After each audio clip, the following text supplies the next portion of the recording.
En France, nous souhaitons la bonne année à ceux que nous aimons.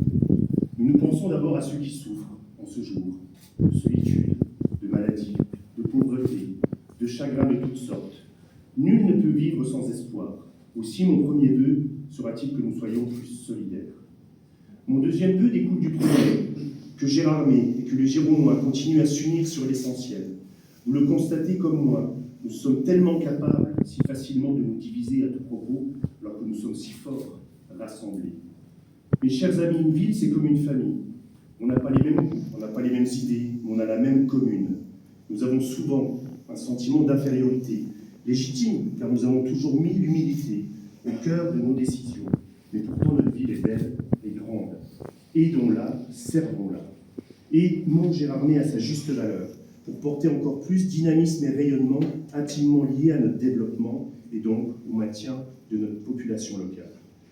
C'est le moment venu, durant ce début d'année, de regarder, toujours avec esprit critique, l'année écoulée avant de se projeter, de tracer ensemble l'année à venir. Au niveau de notre ville, nombre d'actions, de réalisations ont abouti et d'autres se structurent en l'instant pour 2025. Je ne voudrais pas allonger ce discours en citant toutes les actions réalisées en 2024 pour pouvoir donner en temps et en heure la parole évidemment à nos invités du jour, mais rappelons toutefois certaines emblématiques qui nous ont marqué chacune à son niveau. Au niveau de l'animation, le festival Face au lac, en partenariat avec le Casino de Gérardmer, sont 3 jours, plus de 14 rendez-vous, concerts, humour, danse, théâtre, entièrement gratuits pour les Girondoises et les Girondois, mais évidemment également pour la population touristique. L'animation estivale également enrichie, je pense aux apéros électro en particulier, cher Loris, 80 ans de la libération de notre ville, avec une magnifique exposition, avec des moments forts et des témoignages de nos anciens, encore vivants aujourd'hui, qui ont pu témoigner de ce qu'ils ont vécu et comment ils ont ressenti cette libération il y a 80 ans. Une exposition également de mise en exergue de l'entreprise Michel, et je salue Roger Michel qui est présent avec nous ce matin. L'entreprise Michel à Gérardmer, ce sont 120 ans de travaux pour notre ville. Au niveau des sports, nous étions labellisés Terre de Jeux 2024 et de nombreuses actions ont été portées vers notre jeunesse et encore une fois vers le sport et également notre fameuse soirée des sports, la prochaine, je vous invite toutes et tous, le 17 janvier à 20h.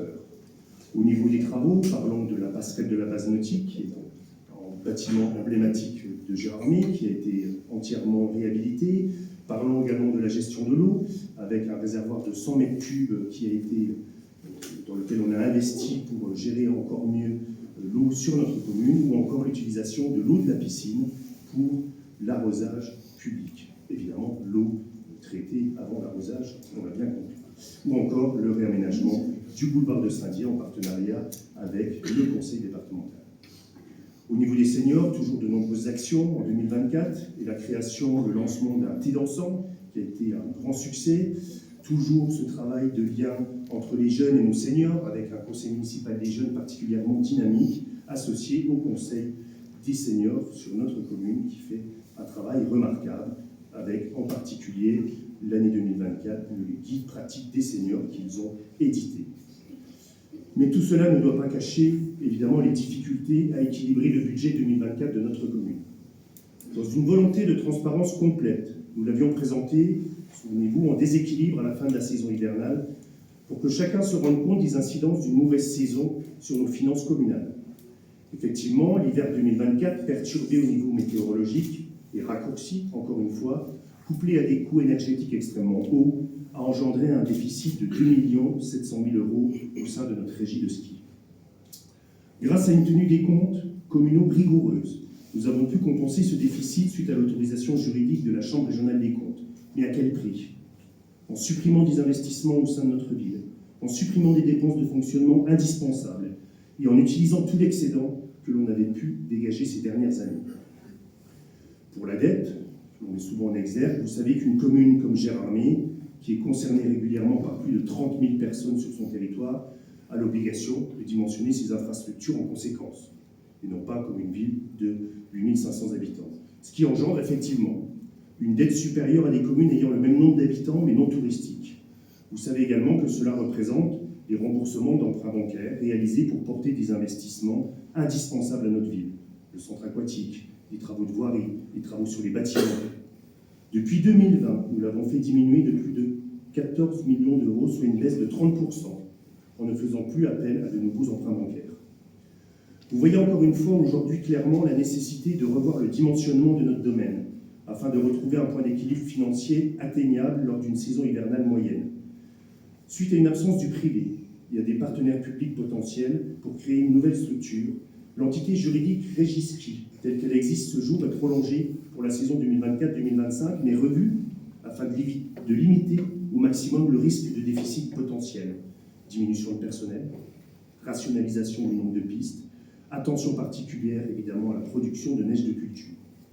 Je voudrais saluer en l'instant le travail en adéquation et pour les mêmes objectifs, en partenariat étroit depuis cette année avec l'école de ski français et les 2 clubs de ski, ski nordique et ski alpin à nos côtés. Chacun comprendra à son niveau les choix budgétaires 2024 et ceux surtout qui vont arriver en 2025, qui permettent de garder le domaine ouvert pour ne pas casser violemment l'économie globale de notre ville, fortement liée à son activité durant la période hivernale. Mais encore une fois, la nécessité de revoir ce modèle, que la ville ne pourra pas encore compenser à ce niveau-là. C'est clairement la capacité de poursuivre nos politiques publiques au service de la population qui peut être mise à mal. Mais simplement, à n'en pas douter, l'interdiction de la Chambre régionale des comptes de pouvoir techniquement compenser ce budget annexe à nouveau. Cette année sera l'aboutissement de la révision de notre plan local d'urbanisme,